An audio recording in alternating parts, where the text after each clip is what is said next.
Olá, alunos e alunas, estudantes de Química! Sejam todos muito bem-vindos a mais uma aula em forma de vídeo com seu professor Heber Barbosa.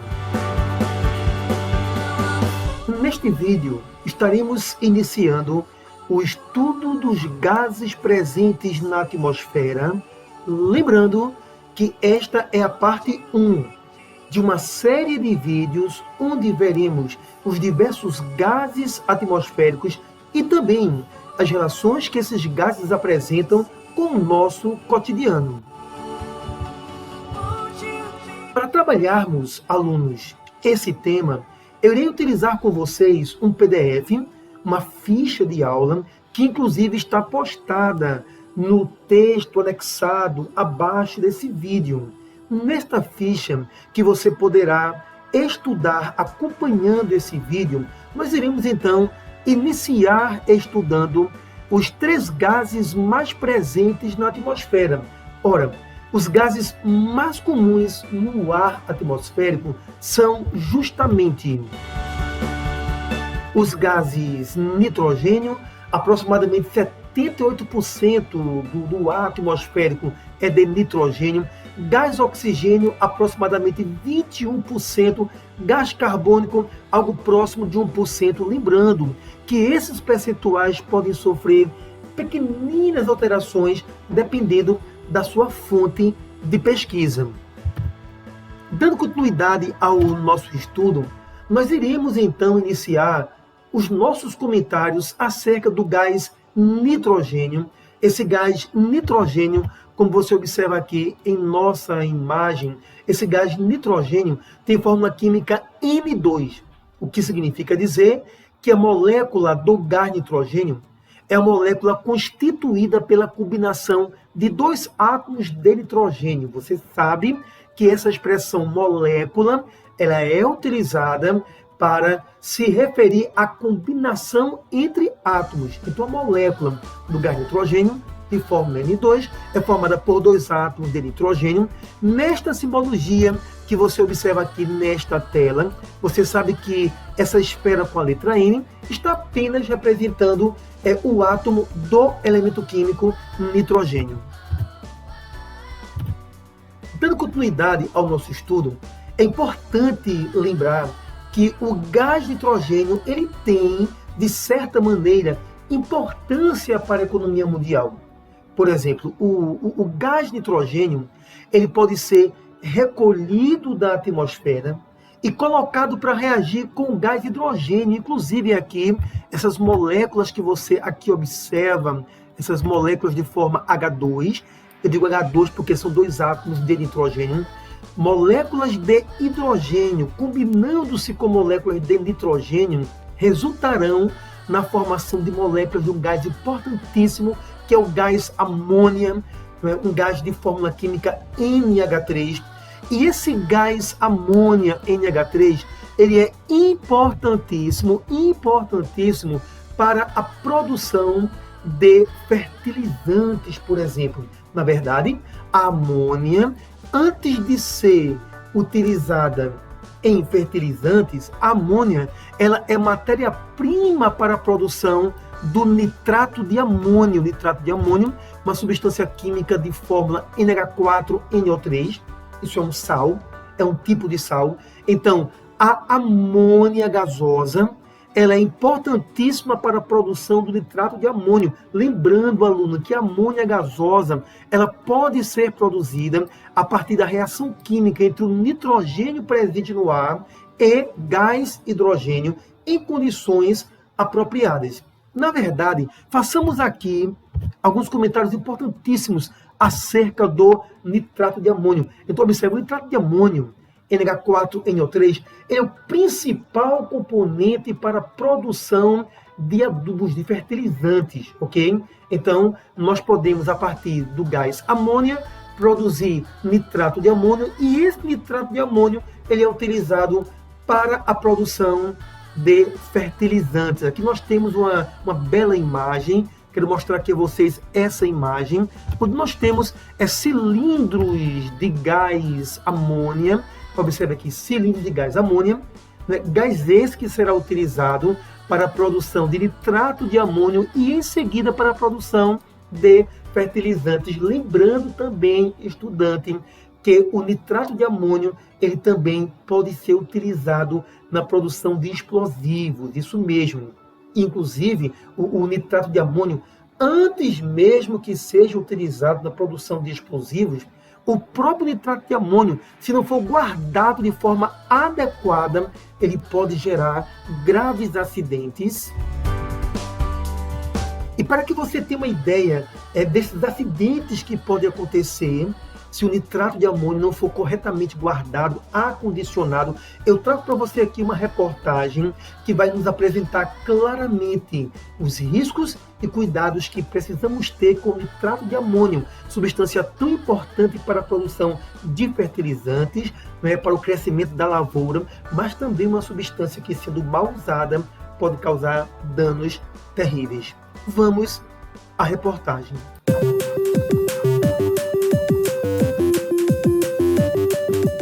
No Brasil, acidentes com nitrato de amônio já provocaram sustos.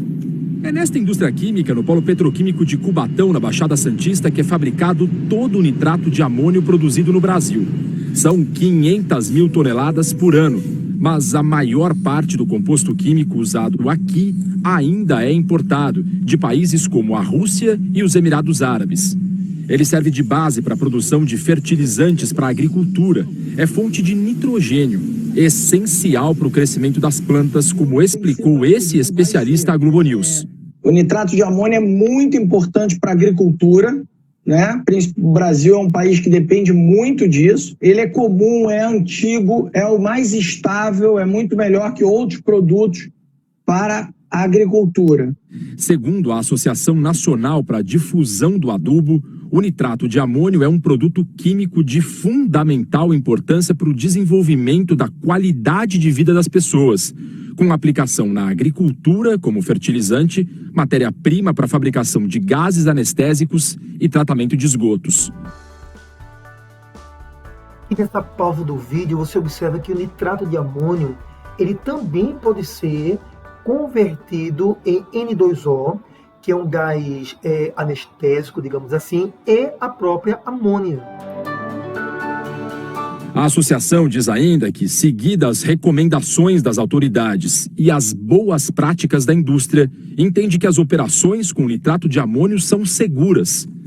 No Brasil, o nitrato de amônio faz parte da lista de produtos controlados pelo Exército, que autoriza a importação, controla e fiscaliza a produção, transporte, venda e o uso do produto. Os especialistas dizem que o nitrato de amônio é seguro, desde que seja armazenado corretamente. As explosões podem ocorrer quando o composto químico entra em contato com outras substâncias ou permanece durante muito tempo próximo de uma fonte intensa de calor. É o que pode ter acontecido em Beirute, segundo esse professor do Instituto de Química da Universidade de São Paulo. Lá no caso de Beirute, houve um incêndio prévio, que não deve ter sido do nitrato de amônio, ele não é inflamável, ele aumenta a inflamabilidade da substância, mas ele em si não é inflamável. Então teve esse incêndio prévio que provavelmente aqueceu o nitrato de amônio até seu ponto de decomposição e aí causou a explosão. O Brasil já registrou acidentes graves com a substância, mas de proporções muito menores do que aconteceu no Líbano. Em 2013, um incêndio assustou os moradores de São Francisco do Sul, no norte de Santa Catarina. 10 mil toneladas de um fertilizante à base... O grande problema causado pelo nitrato de amônio é porque esse nitrato de amônio, que não é explosivo, que é uma substância estável e que em princípio não é perigosa, essa substância, diante de calor intenso, ela se decompõe. E observe que na decomposição do nitrato de amônio é produzido oxigênio. E esse oxigênio produzido na decomposição térmica do nitrato de amônio, esse oxigênio, ele intensifica o aspecto do incêndio, né? E observe também que a decomposição desse sólido libera substâncias gasosas. E a grande liberação de substâncias do estado gasoso eleva a pressão do ambiente, intensificando os efeitos da explosão. Então, o nitrato de amônio em si, ele não é perigoso. O que é perigoso é você deixar o nitrato de amônio diante de um calor intenso, um calor acima do normal, acima da média. De nitrato de amônio queimaram dentro de um armazém. Uma nuvem de fumaça se espalhou por quilômetros e encobriu várias partes da cidade e municípios vizinhos. Em 2017, o acidente foi numa das empresas do polo industrial de Cubatão. Uma investigação revelou que a explosão foi causada pelo superaquecimento de engrenagens da esteira usada no transporte do produto. Naquele dia, havia 9 toneladas de nitrato de amônio estocadas. Só 200 quilos explodiram, o suficiente para provocar um deslocamento de ar que chegou a 7 quilômetros. Para evitar que acidentes virem tragédias como a do Líbano, é preciso tomar cuidados. Ele tem que ter um armazém isolado, só para ele ou para produtos que não pegam fogo de jeito nenhum. Aqui no Brasil você não tem uma armazenagem tão grande desse produto. Ele circula, ele vai direto para a plantação lá, para o comprador da lavoura, ele não fica, ninguém acumula esse produto. Na medida em que você tem um gerenciamento de estoque bem feito, né, e que você é capaz de classificar adequadamente, né, o risco dos materiais que são estocados nas proximidades, tem um sistema de combate a incêndio corretamente instalado, o risco é muito pequeno. Como qualquer substância química, a gente tem que ter respeito, mas não medo.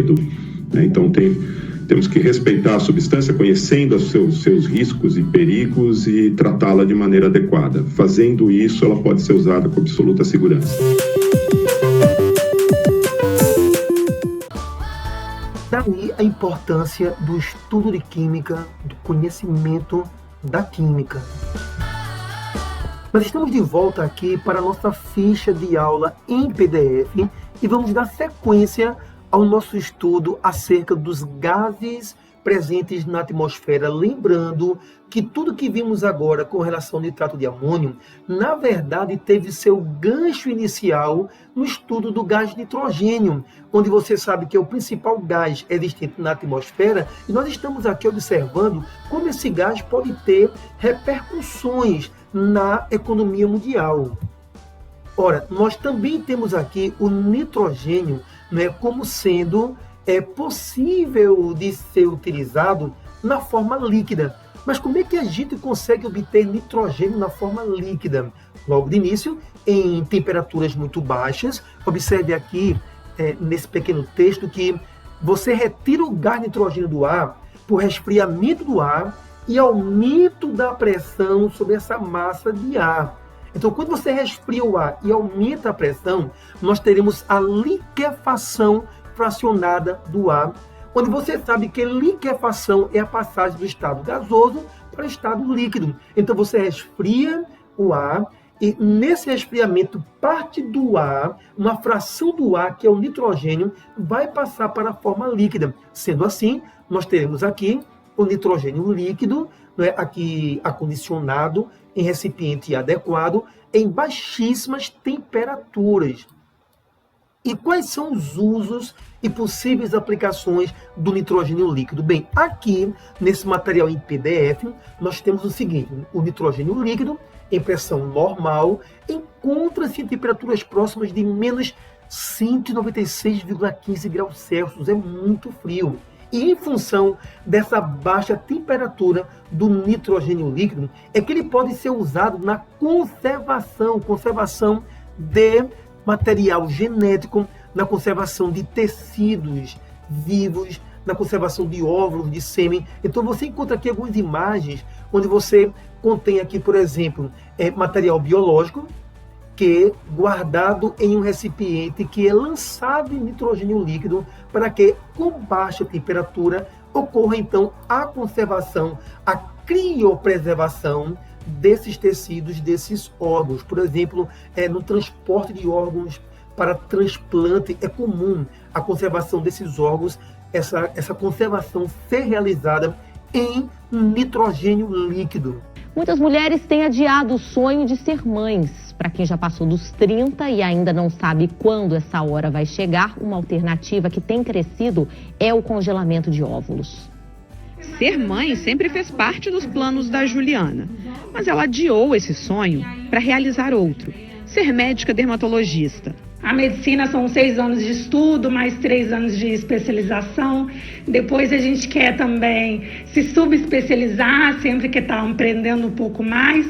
E assim, até mesmo para embasar, poder dar um futuro melhor para o meu filho também futuramente, que a gente quer se preparar melhor também. No ano passado, ela decidiu congelar os óvulos. Eu já me vi com 37 anos, sem perspectiva nenhuma, sem previsão nenhuma de ter filhos. Então eu resolvi realmente investir em mim, né? Fiz esse congelamento de óvulos na perspectiva aí de realizar o meu sonho aí, realmente de ser mãe futuramente. O congelamento de óvulos tem sido uma alternativa para muitas mulheres que têm o sonho de ser mães biológicas, mas querem adiar esse momento. Aqui nessa clínica, por exemplo, no ano passado, houve um aumento de 30% nos procedimentos. E a pandemia pode ter sido um dos fatores que contribuíram para esse crescimento. Com a necessidade de adiamento desses planos da gestação, a procura pelo congelamento foi maior. Além disso, eu acho que as mulheres ficaram mais em casa, trabalhando em home office, tiveram mais acesso às informações pela internet e outros planos, viagens, compras, foram adiados também. Então, elas puderam investir mais na questão da saúde. O congelamento é possível em qualquer idade, porém, quanto mais jovem a mulher for, melhor será a qualidade dos óvulos coletados e maiores as chances de uma gravidez no futuro. O procedimento é simples. A primeira etapa é a estimulação da ovulação. Então, a gente vai aplicar medicamentos hormonais na mulher para que num único ciclo ela produza vários óvulos maduros. E enquanto a gente está estimulando, a gente acompanha a paciente com ultrassons para saber o momento exato de retirar os óvulos dos ovários, né? A retirada é muito simples, também com ultrassom transvaginal. Isso dura entre 15 minutos e 30 minutos. Terminou a sedação, a paciente está bem, pode ir para casa, termina ali o tratamento. Depois de retirados, os óvulos são armazenados em nitrogênio líquido a menos 186 graus. Em Juiz de Fora, o procedimento é particular, já que o Sistema Único de Saúde não oferece esse método nem em casos de doença. Bem, mas saindo um pouco da questão do nitrogênio líquido, nós podemos passar aqui em nosso PDF para o estudo do gás oxigênio, que é o segundo gás mais abundante na atmosfera. Gás oxigênio é composto por um conjunto de moléculas de fórmula química O2. Cada molécula do gás oxigênio é formada por 2 átomos de oxigênio. Nessa representação que você encontra aqui em nosso PDF, cada esfera dessa vermelha, com a letra O aqui digitada em seu interior, está representando, na verdade, o átomo do elemento químico oxigênio. Lembrando que o gás oxigênio ele tem importância para a vida animal, é fundamental para o processo de respiração e obtenção de energia na fisiologia animal. E como acontece essa obtenção de energia com o gás oxigênio participando do processo? É simples, a matéria orgânica ela entra em reação com oxigênio, vai liberar gás carbônico, vai liberar água e energia. E é essa energia que é utilizada para a manutenção da vida. Na verdade, essa reação química aqui, matéria orgânica mais oxigênio, formando gás carbônico, água e energia, na verdade, esse processo ele é conhecido também como combustão, ok? Então, dentro dos organismos vivos, nós temos esse processo, mas fora dos organismos vivos, nós temos o processo de combustão, onde nós temos, deixa-me reduzir aqui esse zoom, onde nós temos combustíveis orgânicos, que são combustíveis fósseis, petróleo e seus derivados, gasolina, diesel, querosene. Nós temos aqui combustíveis orgânicos, temos também os biocombustíveis, como etanol, biodiesel, o próprio gás natural, o biogás. Esses combustíveis orgânicos, em contato com oxigênio, sofrem combustão, produzindo gás carbônico, água e liberando energia. Então observe que a reação de combustão é uma das reações mais importantes para a transformação da matéria. E a combustão ocorre na presença do oxigênio presente no ar, por exemplo. Mas vamos falar agora um pouco acerca do gás carbônico, né, que é o terceiro gás mais abundante na atmosfera. O gás carbônico de fórmula química CO2.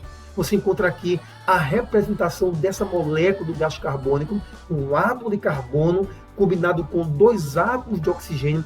Essa é a molécula do gás carbônico. Lembrando que quando nós falamos da substância química gás carbônico, nós não estamos nos referindo a uma só molécula.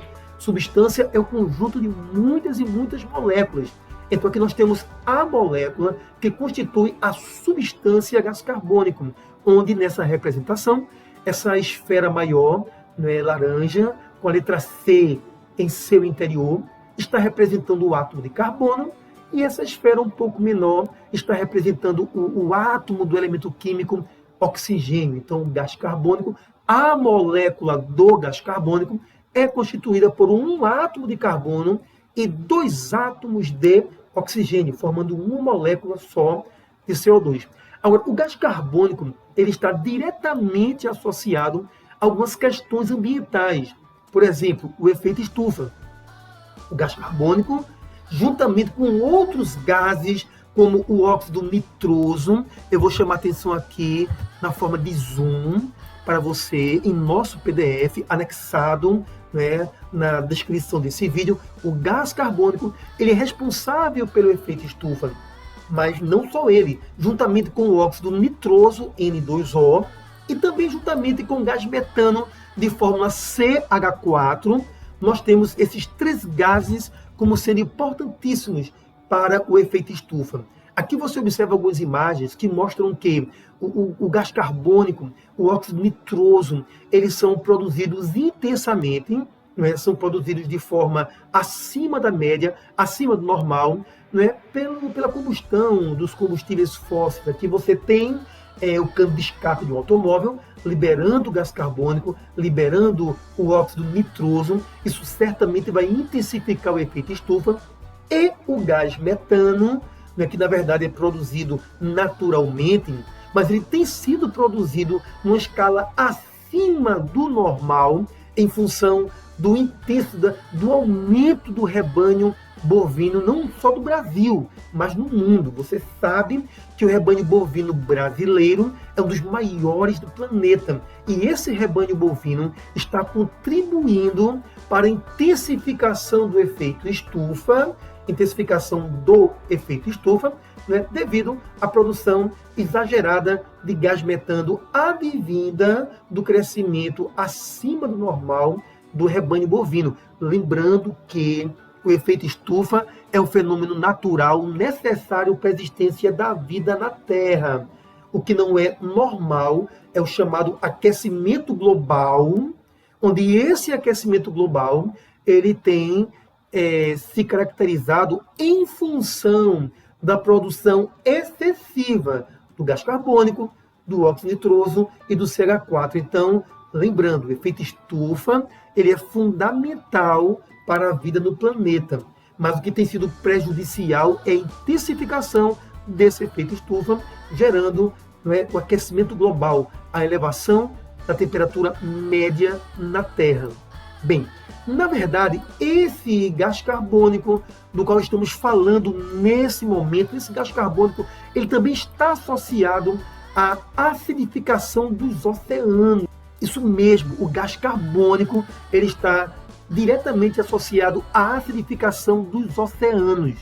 Todavia, essa acidificação dos oceanos que vamos falar nessa série de vídeos, ela ficará para o nosso segundo vídeo nessa sequência. Então, estimado aluno, observe bem a tela inicial do nosso próximo vídeo. Vamos debater de que maneira o gás carbônico interfere na saúde dos oceanos.